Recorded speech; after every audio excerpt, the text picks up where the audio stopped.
okay? It's not a usual weekly intro, but I wanted to use this time to go back to my Marvel Legends Surtur review from this week to correct something. In that video, I whined about the weapon-wielding hand not having an up and down hinge, especially for a sword, a delicious bacon sword. And many of you pointed out that the left hand is actually hinged up and down for weapon wielding, which makes sense because if you do go back to the movie, he does favor his left hand. It kind of switches back and forth, but there is a lot of sword in the left hand. So Hasbro kept that in mind. I don't know why. I guess since I'm right hand dominant, I always go to that hand.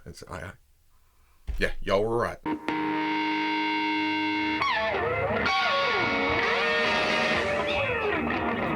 I say beef jerky. That's what it looks like. Okay, people, welcome back to another Fwoosh Weekly. As always, I'm Robo, and this week's comment of the weekly comes from Captain Rex. Yes, that Captain Rex. If not Batman, who is the best DC character? You said second best. I actually got a few comments about this because last weekly, when referring to Dark Donatello, I said it was a mix of the best turtle and the second best DC character. And that just blows some people's minds. And I may be using best very subjectively, very personal preference-y, but it's Catman. A lot of you very surprised. Some of you, not so much. I guess it was just the character I latched onto when I first started reading DC Hardcore about the time of Villains United, and Secret Six was my main title for a good long time. He's the character I've made the most customs of in any universe. So yeah, maybe not the best, but he's my best. Last week we got a little tease, a tiny taste of the Super 7 Teenage Mutant Ninja Turtles. Ooh, 2 weeks in a row, here we go. Ultimate! Wave 6 with a battle-damaged Mouser. Well, I ran my mouth, proclaimed that we would probably see more tidbits over the weekend before the full reveal, and Super 7 called my bluff. They didn't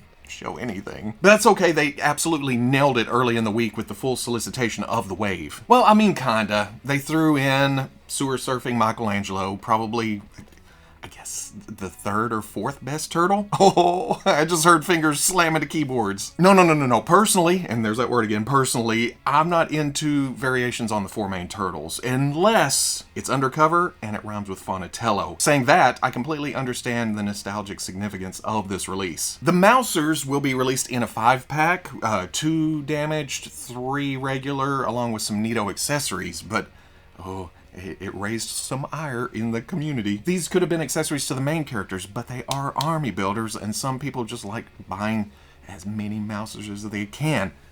Super 7 wasn't going to win here. This just seems like the path of least resistance. And when it comes to this hobby and this fandom, that's all you can hope for. You will never please everybody at the same time. Ace Duck, he fills that Ace Duck-sized hole in your collection.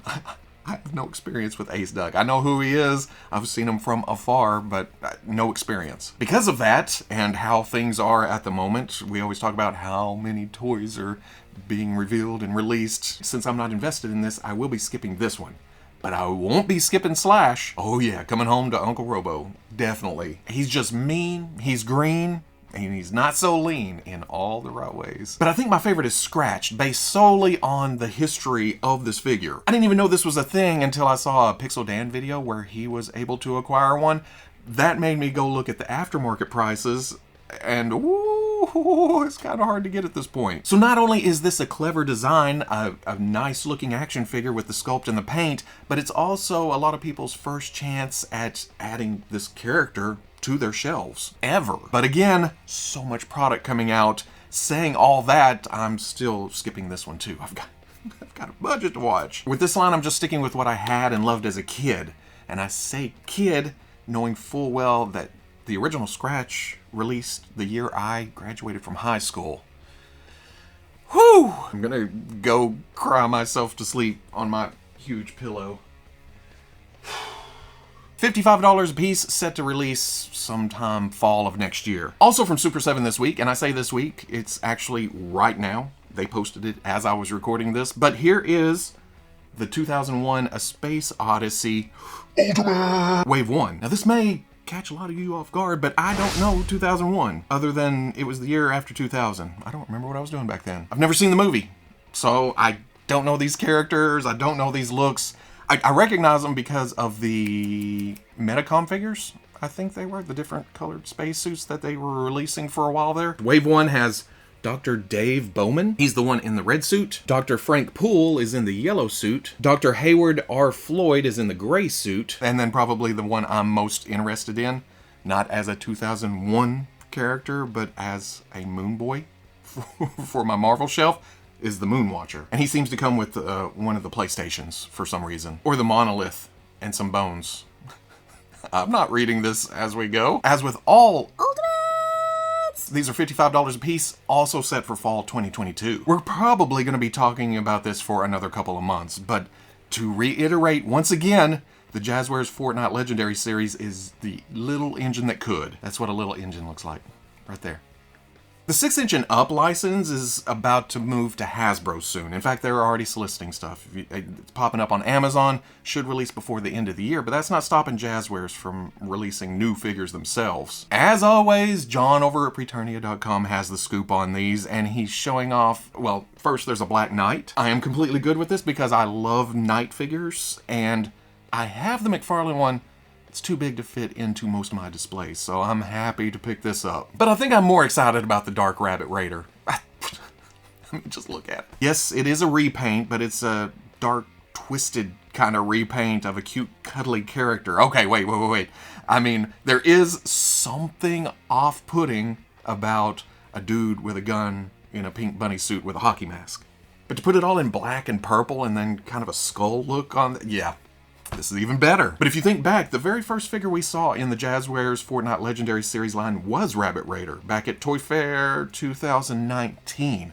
So if this somehow works out to be the last figure of the line, that's just cool. Just two fluffy, battle-ready bookends for this whole series. Who in their right mind could have guessed that NECA would be revealing an Alf figure in 2021? But not just a regular Alf figure, one that looks this good and has this much articulation. Don't get me wrong, I knew there was a market out there because of that Alf kit that's been floating around on Instagram, but to see an actual licensed, released figure, it's crazy. And I'm not even that big a fan. I built that kit several months ago, but I ended up giving it to Veebs because that's right in his wheelhouse. But seeing this, wasn't I just talking about budget a minute ago? I may break on this just because it's such a nifty little one-off. Well, I say one-off, didn't he wear a lot of different clothes and costumes and such? If nothing else, if it does come with all these accessories shown in the pictures, it'll be nice diorama fodder. No release info yet, but that should be soon. I mean, look how far along this is. But I think the bigger news coming out of NECA for a lot of people is the announcement of Dungeons & Dragons Warduke and Grimsword. My D&D was the cartoon. I wasn't into the other facets of Dungeons & Dragons, and even then,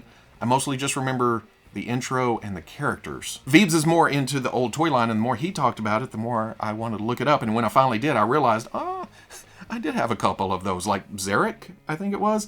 But at the time, back then, I thought it was just a cool little orc figure. So I hope he makes it into the line. But first, let's get Warduke into our hands. Even if you have just a glimmer of passing knowledge of Dungeons & Dragons, you probably know of Warduke. Like I said, mine was a cartoon, and I recognized Warduke. And that's coming from somebody who is the king of not knowing things. But even disregarding that, it's a kick-ass looking figure of a character who is so badass, he's like, I'm only gonna armor my left arm and leg. That's it. Battle! Some people are saying he looks a little bit scrawny, but I think that ups the realism a little bit. And that may be even more appealing to me. Budget. Grimsword is kind of a swerve. NECA choosing to put out two evil characters right off the bat, but I can't even complain. Look at that thing. It is so 80s. Oh, you want to make up a character who is a knight that has a snake motif? Here's a snake, there's a snake, everywhere's a snake. But it could be worse. The whole armor could be... It could be a Masters of the Universe character. Oh, back away from the keyboard, Masters fans. I dig the size difference between the two of them, and I like, going back to physique, I like that they didn't use that DC Defenders of the Earth body, just big and bulky. Again, this almost feels like a real-world interpretation of those Dungeons & Dragons characters. Articulation looks a little dated, but they may have made concessions in order to work around armor and mail while keeping a consistent joint system throughout. I don't know. It is odd, but I'll wait and see, because you can't... What's going on with the Warduke's left arm and leg? You can't see the articulation. Are those sleeves of some kind? I don't know. I'll judge them in hand. $35 a piece, due out spring of 2022. Last Saturday was Batman Day, and that's just sweet, sweet music to Todd McFarlane's ears. More Batman? Okay. McFarlane Toys showed off DC Multiverse figures of 3 Jokers, and I'm thinking this Batgirl uses a lot of parts from the first Batgirl. That makes me think, is she gonna be tall like that first Batgirl, or have they tweaked some things? Batman skews more towards that iconic look for a lot of people, but then I've also seen comments of tiny little head. Hey, that's just me. I'm just reading comments. I have no... Oh, damn, look at those legs and arms. When the first pretty promotional pic hit, I was hoping that it was the angle, because it was kind of looking up at him, but seeing the front-on shots, it is a bit wonky proportionally. Red Hood, though, he looks fantastic. I know of Red Hood, and I've seen a lot of designs for him, but this, with the deep red metallic hood contrasting against the matte red of the undershirt that is very Robin-esque, I like that mixture of kind of modern and classic. Or, well, that mix of his younger days and his later days. Plus the way the leather jacket lays with an actual red hood popping out the back there.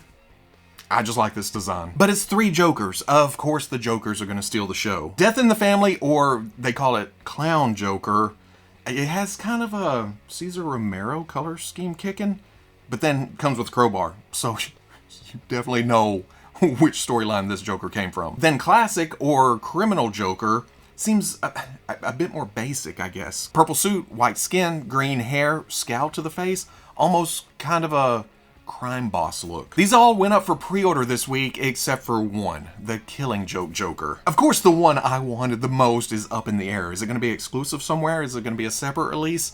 Who knows? But I think out of all of them, the comedian looks the best. There's that word again, best. That's just me. You may like the rest.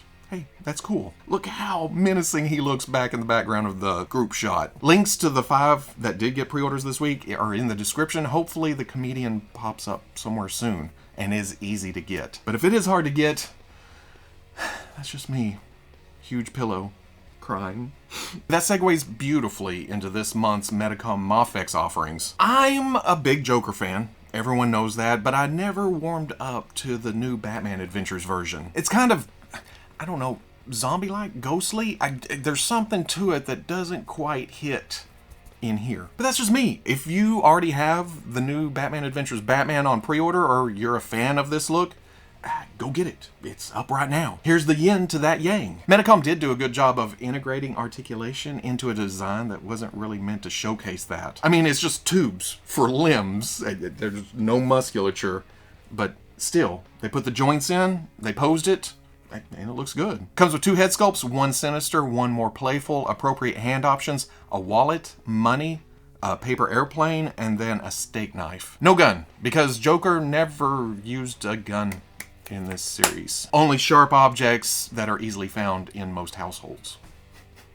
$83 says it's gonna ship in July, but you just never know. But then there is Symbiote Spider-Man over on the Marvel MAFEX side of things. Timing's kind of funny here, right? With Hasbro just showing their new Marvel Legends Symbiote Spider-Man. But I think of the Legends more as a later, more buff, plain black and white costume Spider-Man, where it's just cloth. This is straight up Secret Wars symbiote. From the blue on the bottom of the feet to the unmasked stubble on the face, it sweeps you right back to that exact era in the comics. Well, the eyes are kind of McFarlane-esque, so I feel like they're going for that Secret Wars look, but they also wanted to fit in with the rest of the Spider-Man figures they've already done. But hey, even that has its place. It also has the standard assortment of hands and webs, and throws in a web backpack for good measure. My love of this suit is known far and wide, not only because, and I always use this word with this suit, it's elegant. The black and the white, it's simple but perfect. As a kid, this was also my first experience with a major superhero going through a drastic costume change. That opened my eyes to how shakeups and evolution of characters in the comics can be a good thing. For that fact alone, I don't mind having several different versions of this on the shelf. Oh, budget. Also $83, also scheduled for next July, but I think realistically we can shoot for late 2022 here. From one Spider-Man to another, why not, right? This week, Mezco solicited their 1/12 collective Spider-Man 2099, and this is, or was, another drastic change in the comics.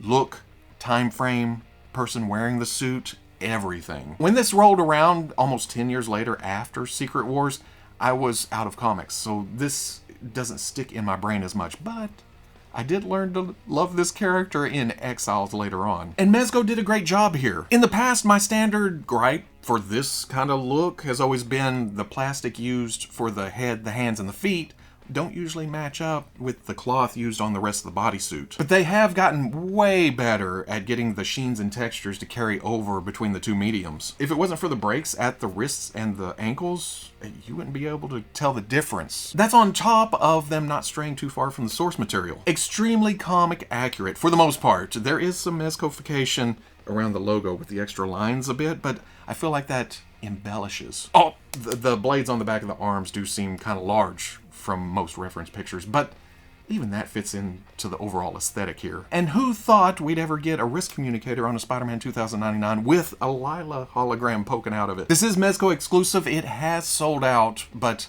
you can always get on the wait list if you really need this. And I guess it's just one of those weeks. I actually passed because I prefer my Spider-Man 2099 to be darker, almost a black with blue highlights. But as I'm standing here talking about it, I've almost moved myself back up on the fence.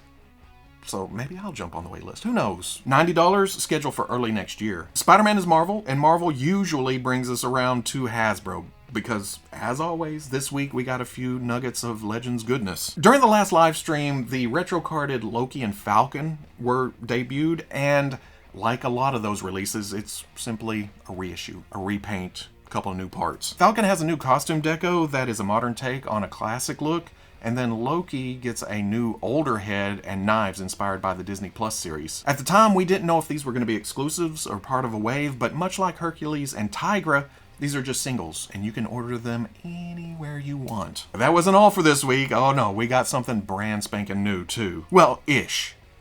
It reuses some parts, but it's something a lot of us has been wanting for a while. Boog got to show off a new classic Doctor Strange. Again, reuse, but appropriate reuse, and that is what matters. New torso, they sculpted in that iconic logo, design, whatever it is on his shirt.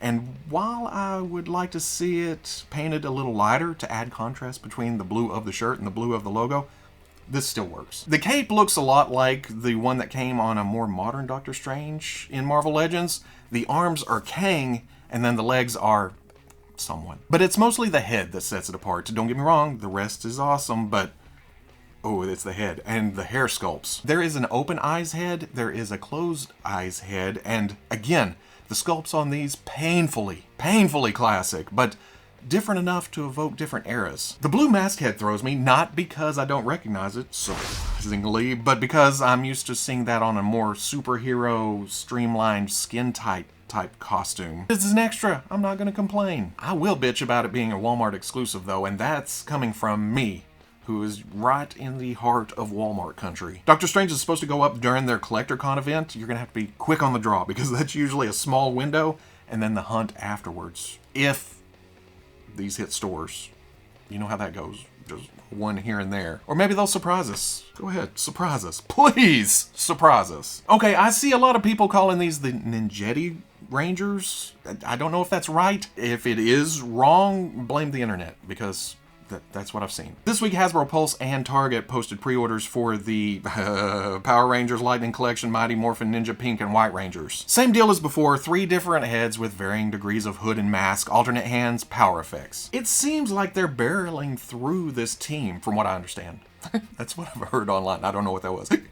So if you're a fan, you should have a very nice display soon. And they're $2 cheaper on the Target site, so if you can catch it there, that's where I would go. $25 ships in April of 2022, but I'm guessing, like a lot of other Hasbro stuff, that's just a suggestion. Well, look at that.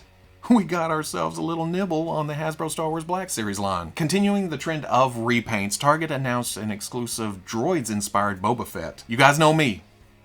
Bread and butter. I'm a sucker for most things Star Wars. You add a little nostalgic twist to it, I'm even further there. Add on top of that it's Boba Fett, and I'm in 100%. I've got all of Boba Fett's released from any company in this scale. And then I've either made or bought customs of most other versions I can think of. Hell, I even have a custom painted model kit of this. But looking at this, it's so washed out and muted like a 70s cartoon that it makes me want it. And that's what I did. I pre-ordered it this morning. But why did they use the outdated Empire Strikes Back Boba Fett when they have that nice, new, shiny, articulated Return of the Jedi Boba Fett? Why? The Jedi look is not accurate to the cartoon, but neither's the Empire look. In fact, they're the same distance away from that source material. And it's not like that matters, because in the 3 3/4 inch line offered at Target this morning, they did the same repaint, but on the Return of the Jedi body for the Vintage Collection. And wait, why does the 3 3/4 inch version get a retro card, but the 6-inch Black Series version gets that book look that we saw with some of the Expanded Universe recently? Although I will admit, if it had been on the retro card, I would have bought two. One to open, one to just keep and stare at and remember childhood stuff. So I guess that's a good thing. The only reason I can fathom is that they're already running that deluxe Return of the Jedi Boba Fett for something else, maybe a vintage card in a different series or something, and it was unavailable to use here. Or they just went, it's there, to hell with it, who cares? Other hand, it is Target exclusive. It's a design that not everyone's going to be into. It may be a smaller print run, so hey, just use the old one. Would have liked to seen the Mando rifle painted in this color scheme just to give him a tuning fork rifle, but at the same time, this is not holiday special Boba Fett. This is Droids Boba Fett. Whatever the case, like I said after the last live stream, I would like to see some new characters to counterbalance all these repaints, because I don't mind the repaints. I would just like to have something new to go along with them. Hopefully we'll see more at PulseCon. Hopefully. I'm gonna cry. I just realized there is no Bandai news today, and I think Bandai realized that too. When I woke up this morning, there was this tease on their cinema site. So that right there means it's movie. Wait, distinct head seams, recognizable shoulder gear and elbow pads, dual swords on the back, hands on both sides of the face in a surprised or playful manner. Finally! An SH Figuarts Justice League movie Deathstroke. Yeah! No, it's gotta be movie Deadpool, right? You know what that means? Get ready for a lot of Deadpool talk in the future, because it may not be my bread and butter, but it's my biscuits and gravy. It's still just more. And that's it for this week. I think. I doubt it. There's probably more. But as always, we'll swing around next week. Monday Foosh Live, the next weekly, the week after that, the week after that. If you're interested in seeing any of these pictures up close without me all...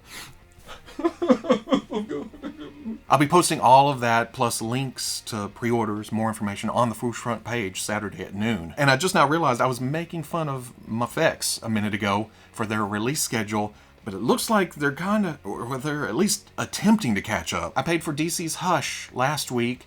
That's being shipped as we speak. I'm hearing Gambit is getting paid for at certain places. That's along with Spider-Gwen, and there's something else. What am I missing? There's another one. 3 or 4 releases all at the same time. We saw it in January. Maybe we're seeing a glimmer of hope that they're going to get it on at least a regular release schedule. I don't mind things being late. I really don't. In fact, when we pre-order these, it's almost, how far is it? 9-10 months out? But then to get pushed a couple more months on top of that, by that time, I've already waited that long. So I don't mind waiting a little bit longer. But some of these, woo, they're getting out there. And don't think I forgot about you, Mezco. Where's my 89 Batman? Where's my Coney? There's also Super 7, who is running behind, but it seems like they're making an effort to try to catch up. It comes down to they just need to get on a release schedule. And that's what they're hoping for. I'm sure they're in their offices, in their meetings going, come on, guys, we have to get stuff out. But on our end, it's like, hey, where my stuff at? If you enjoyed this Foosh Weekly, comment, like, subscribe. Much love to the plus. If you're interested in seeing videos early or in a position to help out the channel, patreon.com. But wherever you may be watching this, whether it's here or there or everywhere, I'll always catch you on the whoosh. I've got to quit drinking so much caffeine before I get on here. I don't know why I do it. I feel like, yeah, you want to talk about toys? I can talk about toys all fucking day. Well, at least until I crash later today. Or when I'm editing, actually, I'll be like, oh, maybe I'll take a little nap. Nope. Gotta edit.